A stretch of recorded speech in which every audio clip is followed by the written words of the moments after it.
নমস্কার, জ্যোতির্ময় দেবশ্রী। মার্চ মাসের রাশিফল বলার আগে আমাদেরকে আগে জেনে নিতে হবে কোথায় কোন গ্রহ অবস্থান করছে। আমরা জানি বক্রী অবস্থায় মিথুন রাশিতে বৃহস্পতির অবস্থান করছে, তারপরে কেতু বসে আছে সিংহ রাশিতে এবং মোটামুটি পাঁচটা গ্রহ রবি, রাহু, মঙ্গল, বুধ, শুক্র এটা বসে থাকবে কুম্ভ রাশিতে। তারপরে 16 তারিখের পর থেকে আপনার রবি এবং শুক্র চলে যাবে মীন রাশিতে। সেখানে শনি, রবি, শুক্র কানেকশন হবে এবং কুম্ভ রাশিতে রাহুর অবস্থান তো রয়েছে এবং মীন রাশিতে অবস্থান করছে আপনার শনি। এগুলো তো ট্রানজিট আমি বলে দিলাম। এই ট্রানজিটের ফলে আমি ট্রানজিট নিয়ে এই মাসে প্রচুর বলেছি যে 5টি গ্রহের সমারোহে কি হতে পারে, শনি রবি কানেকশন কি হতে পারে, সমস্ত কিছুই আলাদা আলাদা করে বলেছি, আবার রাশিফলেও বলছি। প্রথমত রাশিফল শুরু করার আগে একটা বলে দেবো, এই যে চলছে যে গ্রহের সমাবেশগুলো চলছে, এটা খুব একটা ভালো সমাবেশ নয়। তার জন্য হয়তো কিছু কিছু রাশির খুবই খারাপ চলবে, কিছু কিছু রাশির মোটামুটি ভালো চলবে, কিছু রাশির খুবই মানে খারাপ সময় চলছে।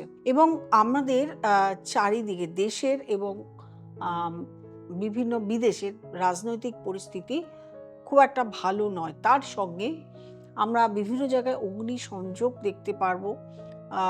ও আগুন লাগতে পারে, ট্রেনে আগুন লাগতে পারে, বা কারোর বাড়িতে রাখতে পারে, গ্যাস সিলিন্ডার বাস্ট হতে পারে, বা যে কোনো সময় ইঞ্জিনে আগুন লেগে যেতে পারে। এবং এছাড়াও আমরা দেখতে পাবো বিভিন্ন জায়গায় ভূমিকম্প হতে পারে, প্রাকৃতিক দুর্যোগ আসতে পারে এবং তার সঙ্গে অতিরিক্ত ঠান্ডা, অতিরিক্ত গরম এই অনুভূত হতে পারে।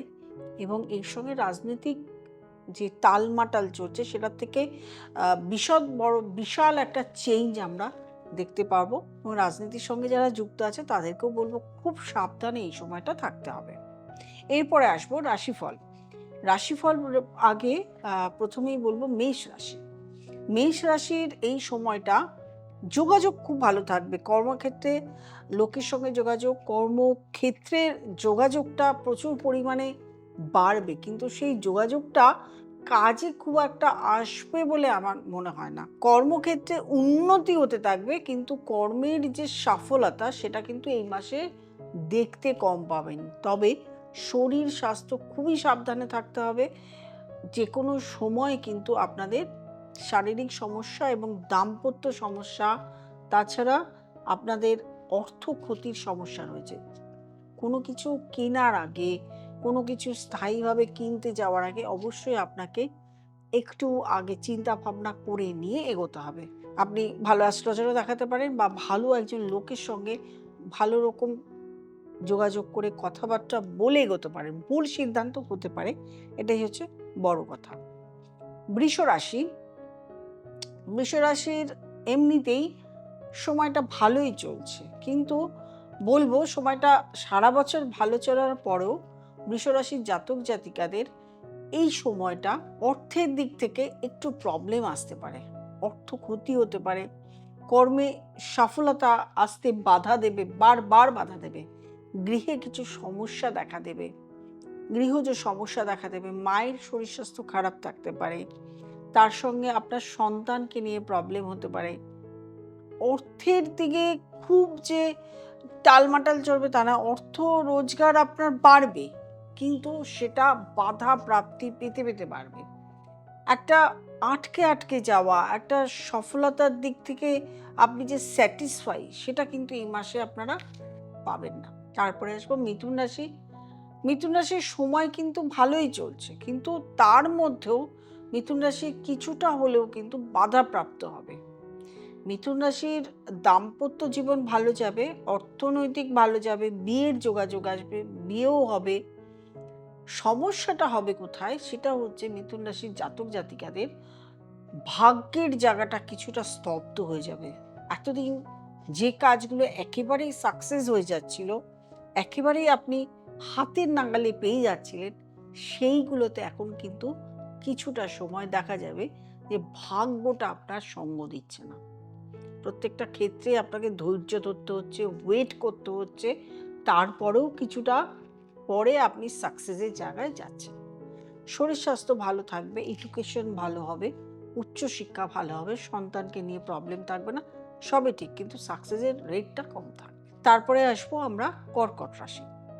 কর্কট রাশির জাতক জাতিকাদের শরীর স্বাস্থ্য মোটামুটি ভালো যাবে, কিন্তু এই সময়টা অর্থ ক্ষতির সম্ভাবনা, ঋণ হওয়ার সম্ভাবনা, লোন হওয়ার সম্ভাবনা, এবং নেগেটিভ কথা আপনি একদম বলবেন না। নেগেটিভ যত বলবেন, যত ভাববেন, সেক্ষেত্রে আপনার সমস্যা দাঁড়াবে।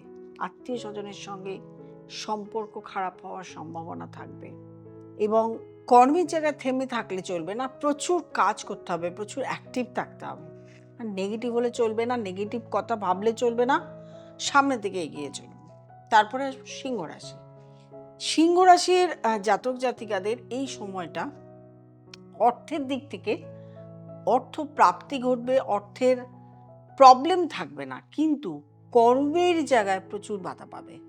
কর্ম করতে গিয়ে কর্মের পরিবেশ খারাপ থাকবে, কর্ম করতে গিয়ে বাধাপ্রাপ্ত হবে, চাকরির জায়গায় সমস্যা শুরু হবে, গুপ্ত শত্রুতা থাকবে, শারীরিক প্রবলেম আসবে, সমস্ত কিছু নিয়ে কিন্তু সিংহ রাশির জাতক জাতিকাদের চলতে হবে। তবে সিংহ রাশির জাতক জাতিকাদের সন্তান ক্ষেত্র ভালো, সন্তান শুভ, দাম্পত্য জীবনে সমস্যা আসলেও সেটা কেটে যাবে। সিংহ রাশির জাতক জাতিকাদের সময়টা ভালো, কিন্তু কর্মের সমস্যায় পড়তে হবে। তারপরে আসবো কন্যা রাশি। কন্যা রাশি জাতক জাতিকাদেরও কিন্তু এই সময়টা ভালো চলছিল, খুব ভালো সময় চলছে। 9th-এ বৃহস্পতি একদম ভাগ্যের জায়গায় ভালো, যা করছে তাতেই সাকসেস আসবে, কিন্তু এখন কি হবে, দাম্পত্য জীবনে সমস্যা দেখা দেবে, রোগ রিপু, কর্মে প্রচুর গুপ্ত শত্রুতা আসবে। সন্তানের জায়গায় শুভ, হায়ার এডুকেশন যারা করছে তাদেরও ভালো, যারা এক্সাম দিতে যাবে তাদেরও ভালো, তাদের কোনো সমস্যা নেই। মেইন সমস্যা হচ্ছে কর্মের জায়গায় প্রচুর পরিমাণে গুপ্ত শত্রুতা দেখা দেবে, আর শারীরিক প্রবলেম শুরু হবে। সমস্যা তো থাকবেই, সেটাকে ওভারকাম করতে হবে, নাহলে ডক্টরের কাছে যেতে হবে রোগ হলে, আর গ্রহ প্রবলেম হলে অবশ্যই জ্যোতিষের কাছে আসতে হবে। আর আমাদের তোড়কা তো থাকেই সবসময় আপনাদেরকে হেল্প করার জন্য, সেগুলো আপনাদেরকে করতে হবে। মোটামুটিভাবে ট্রানজিট অনুযায়ী রাশিফল বলে দিলাম।